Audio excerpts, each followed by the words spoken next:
How much you charge someone to ride to the airport? Okay, our company would be 100. 100? Yeah. It's a very classy outfit. Yeah, classy outfit I won't be calling.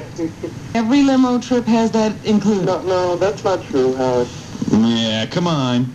Tell her the truth. No. I only make like $8 an hour. That's not a lot of money. $8 an hour? Yeah, but then the limo company's making a fortune. Yeah, that's true, yeah. All right, so Rod Stewart didn't give you anything. Right, nothing. Okay, Quincy Jones. Nothing? Nothing. Oh. LeQ? LeQ. LeQ gave you nothing? Yeah, and I really humped around and did everything for him. I was really his patsy. You were his Treating boy. him like LeQ. You were treating him like Q. He thought he was a genius. He didn't, he's a genius. He produced the Michael Jackson record. He doesn't need to tip. He's above that. He gave you beautiful music, LeQ. Right. Don't give me anything, LeQ. Yeah. He gave you beautiful music. What have you given him? A mere ride to the airport? No, I held the umbrella over his head when he was going to the restaurant, the whole deal. Mm-hmm. Who was he with, a white woman? Yes. Isn't he married to that lady from the Mod Squad? Not Peggy anymore. Lipton. Yeah. Yeah, he was married to her. Oh, okay. He was with her? He was with a few white women. Oh, well, he's LeQ. We don't even know if this guy's telling the truth. No, I swear to God I am. Well, maybe you say so, but I don't know if I How believe can you. we trust you? Right, you're not like Q. You're a caller. You might be someone out to hurt like Q. You might be Satan, or Beelzebub, or succubus. After all, you are Le Caller. Yeah. You're not LeQ. Let's see. All right, dude, so who else? Quickly. Okay, Peter Frampton. He didn't give you anything? And he was Well, he doesn't have any money to tip you. Peter Frampton's manager. You write him a letter for the tip. Quite frankly, you should have tipped him. Yeah. Hey, dude, I gotta go. Who else did you drive? John Cougar, cheap. How much? Nothing. I thought he's for the working man. Yeah, that's what I thought. I was thinking 50. What else? I have a list, but you don't really... And you drove him for like a week? No, for a whole night. And he didn't give you a little something extra? Nothing. And he's just and he ran out of the limo too, real quick. I was like, okay, take care. Oh, nice guy. Can I mention something else? Sure. The last time I had called, I talked to you, I had told you about a few cheap celebrities that I had picked up driving a limo. Yeah. And I have a new list of some more cheap ones, but also some good ones that tip me a lot, and I kind of wanted to mention them too. Okay. Okay, I'd like to start with the good ones first, and one that was recent was Fonzie. Arthur Fonzarelli. No, you mean Henry Winkler? Yeah. Arthur Fonzarelli. Still going by that character, huh? Well, that's all I thought of him. I can't think of him as Henry Winkler. He was Guy walks around in crew neck sweaters now to change his image, but he's still calling him Arthur Fonzarelli. That's like meeting Jackie Gleason and calling him Ralph Cramden. Yeah. You know? And he's now a producer, an executive, He wants to be a director. He deserves a little respect. I picked up Arthur Fonzarelli. Arthur. Who would even know that? That's a good piece of trivia. All right, so he chipped you pretty good, huh? $20 from the airport to the city, which was really good. I tipped that. Well, you're a good tipper. And he's a lot richer than I am. All right, go ahead, yeah. Okay, some good people. Morgan Freeman driving Miss Daisy. Yeah? Yeah, real good tipper. Like, what did he give you? $20 from the airport to the city. Okay. Well, he knows about driving. Yeah. After this, by the way... Because he has to make water. I have to make water. I have to make water, Miss Daisy. Can we get that clip from the movie? I have to make water, Miss Daisy.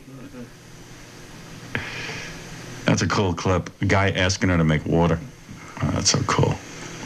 I wish some people would ask me to make water. I wish Fred would have to ask me to make water because... Fred would like to make water out of you. Yeah. Because Fred's always getting up to make water. He never asks. He never asks permission. Doesn't Howard, even care what we're doing. Howard, I have to make water.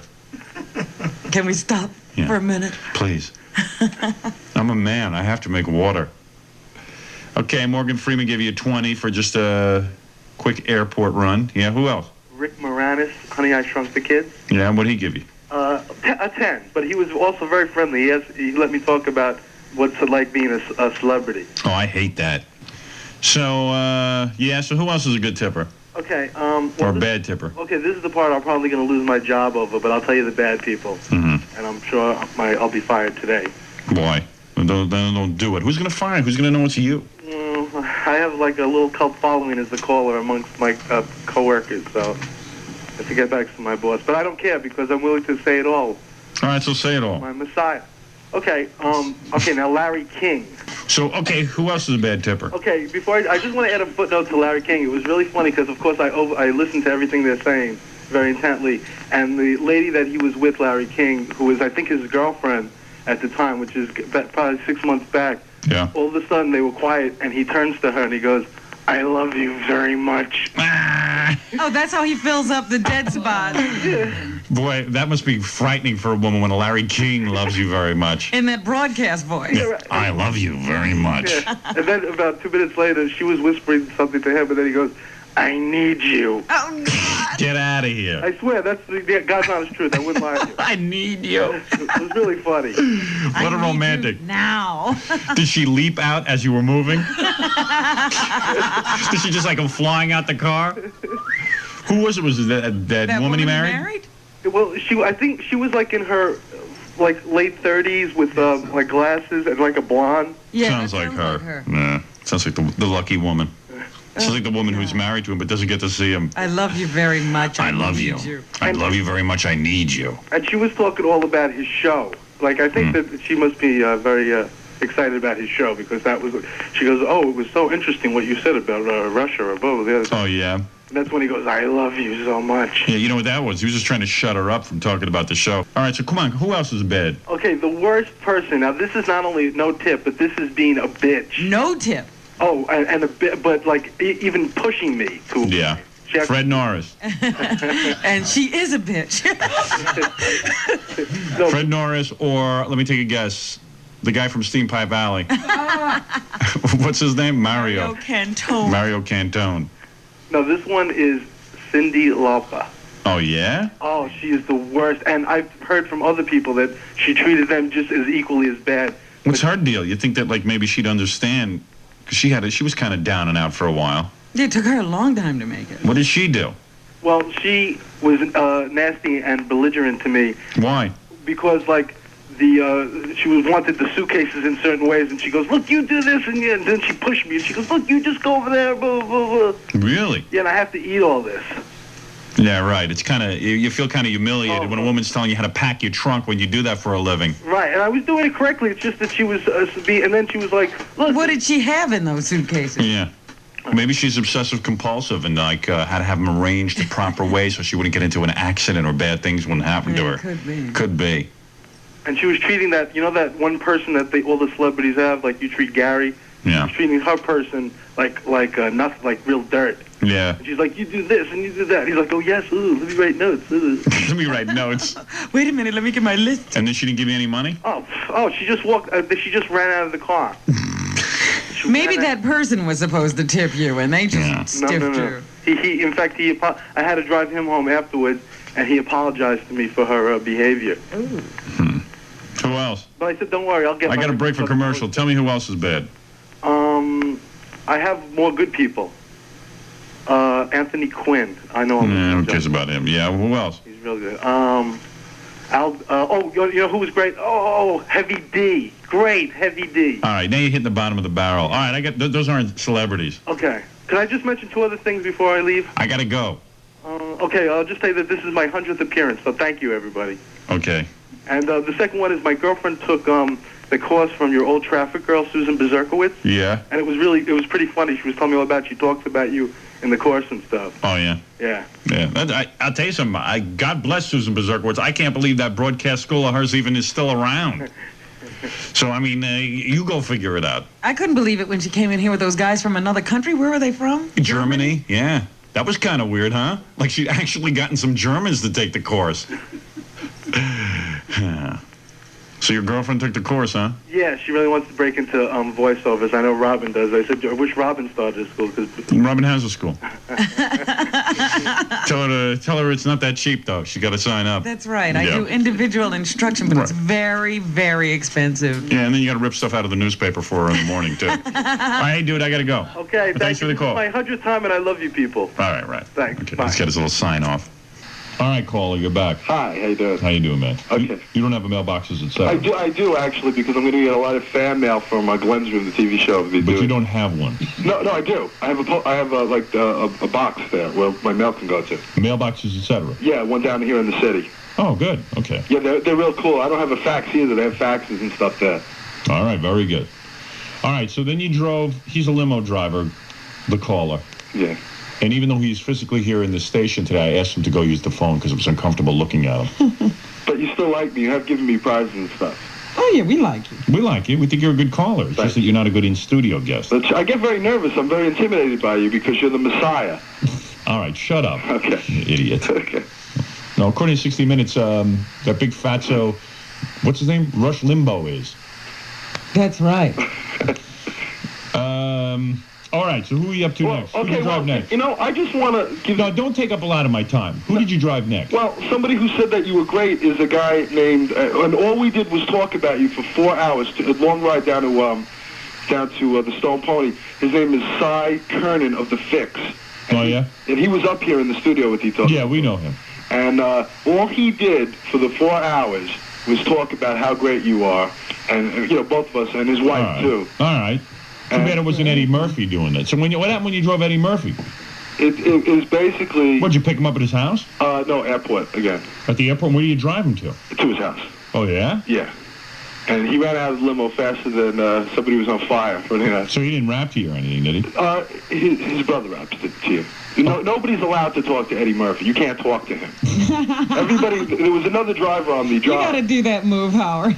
Yeah. Yeah, I know. In fact, he just pointed... I can't get Ronnie to stop talking to me. He just pointed to the people that he wants. When you talk to Eddie, he just points to the guy that you're supposed to. I'm going to tell you something. That's a dangerous sign. I'm being serious now. If you get to a point in life where you get to be fortunate enough to be in a limousine and you feel you don't want to talk to the limo driver, you want to have everyone else talking to you, that's a real dangerous sign, I think. I think that means you're totally out of touch. Oh, I agree. He's been getting there. I think limo drivers are kind of a source of information and kind of Sure, they're a people. link Yeah. with the outside world. Yeah, I mean, here's a guy who probably didn't get out of the house too much, or if he does, it's always in some artificial situation. You know, what is this? You need someone to talk for you? I can understand you don't want to get too much involved, but limo drivers are pretty cool. Every once in a while, just to have a little conversation. They know when to lay back. And that's a pretty dangerous sign, I would think, in an individual's behavior. You know, when you get your brother or... What was it? There were 2 limo drivers on the job? Yeah, one for the clothes and one for the... Are you serious? No. Yeah. Because he has so many suitcases. He has an entourage. He has a big entourage. How many guys were there between the 2 cars? In his entourage, it was about 8. 8? Yeah, and I will have lost my job at this point from this guy. But it's okay because I'm doing it in the name of Stern. But there was 8 people in this thing. And other people, I mean, you can't even get near him, of course, to get an autograph. And it was a pretty relaxed situation on MGM Grand. Well, if you're going to lose your job, why are you telling me these things? Because... Don't call in if you're going to lose your job. Well... Unless you're making a joke. No. He always says that every time we talk to him. I've been very lucky. Hasn't lost it yet. It's early enough, my boss... Well, I don't think you've revealed anything all of that exclusive. No. You didn't say he was masturbating in the back, was he? Oh, no, he wasn't doing that. So did you ever talk to him about me? No, because I don't think... Did you talk to his brothers about me? No. All right, so then move on to the next one. Okay. I don't hear anything all that wild. I just thought it was interesting that he said if you try to talk to Eddie, he points to the person you should talk to. Yeah. That's kind of interesting. That's a nice one. And you're not allowed to look at him in the mirror. Oh, you're not even allowed to look at him. You know how you said once you have to look down on the floor instead of looking at your eyes? Mm-hmm. That's basically what you got to do with him. You can't even look him in the eye. And what about, was he wearing his leather, all his leather? He was wearing something. He was doing the whole babushka thing with that handkerchief thing. Oh, yeah, he's gotten into that now. Yeah. What do you mean, like the guy in 2 Live Crew? Yeah, with Luther Campbell, yeah. He's got a babushka on his head. Yeah, and he has a nice head of hair. I was like, get rid of the babushka. You look bad, bad with it. Yeah, but I mean, what's that all about? Do-rag for Eddie Murphy. He looks like a pirate. He's wrapping his so tight. Is that right? I haven't seen that look yet. I thought it was in the Pirates of Panzan. That's right. So he had a big kerchief around his head. Yeah. Good for him. Isn't he having fun? He didn't know what to do with himself. Life's a party. Well, it's kind of hard when you have, seriously, black people have trouble with their hair in the sense that there's nothing you can really do with it. Eddie could just cut it off. He didn't have to wear a babushka. So he puts a babushka on, I think, to give himself a wild look. Oh, jeez. So, okay. Then you, I'm sure at one point in his life he'll look back on the babushka stage. And know it was a bad He'll move. realize it was embarrassing, you know what I mean? So, okay, so he's wearing a babushka and everything. How much does he tip you? Oh, he tips absolutely nothing. Nothing. Jackie Martley was Donald Trump compared to... all right, so then you can't complain. Exactly. I love Jack. But he doesn't, and he just ran out. If they don't tip, at least a thank you. Thanks. Hey, thanks for not killing me on the way here. Right. Okay. And then what about who else did you say you drove? Madonna's boyfriend? Anyway, that's a story on the TV show. Okay. Yeah. I have some celebrity limousine stories if you're interested. All right. Hold on. Okay. Thanks. I know that guy. That's the caller. That's the caller. Yeah. We'll be back right after these words. Let me just get his limo stories, and then I'll read these articles to you. Hi, you're on the air. Hi. All right, caller. What do you got here? Okay. First of all, I've been waiting a long time to tell you this, so I got some real good ones. Let's start off with somebody I think you know is Scott Shannon. Scott Shannon, the disc jockey. So what about him quickly? What did you learn about him? Well, I drove him for about 5 hours, and I gave him really good, treatment, and I didn't tee him off by asking him about you or anything like that. And he gave me nothing, and I drove him to his millionaire home in Westchester, and, no tip, nothing, Amazing. No tip. No tip. All right, who else you got? I drove him twice. All right, who else? And he regularly gives no tip. I just want to tell you before That amazes me that he would give a driver no tip. Here's a guy taking limos. He wants to act the part. I mean, I know they include the tip in the bill, right? They include, like, what, a 15% gratuity? The limo drivers make $8 an hour, and that's how it goes, $8 an hour. There's no gratuity. If somebody feels that they're a celebrity, then they should tip like a celebrity. If they feel in their mind that... But he's not a celebrity, so. So maybe he was right not to tip. Yeah, actually, he was right not to tip you. Go ahead. Okay, I just want to mention a person that I met while I was waiting for somebody in a restaurant, and I kind of did like a stuttering John and asked him about you immediately. That's the first thing I thought of, is Senator Ted Kennedy. He was coming out of a restaurant, and I said, "Hi, Senator," and, I wasn't going to say he's drunk, but he looked like he might have had a drink or two. And But he always looks like he had a drink. He looks like that all the time. He always looks like he has a drink. So I said to him, Senator, what do you think of Howard Stern? And he went, I listened to him. Yeah? Yeah, after he stuttered a little bit. Really? Really? Yeah. Oh, hello, Ted. Did you sell him any poppers?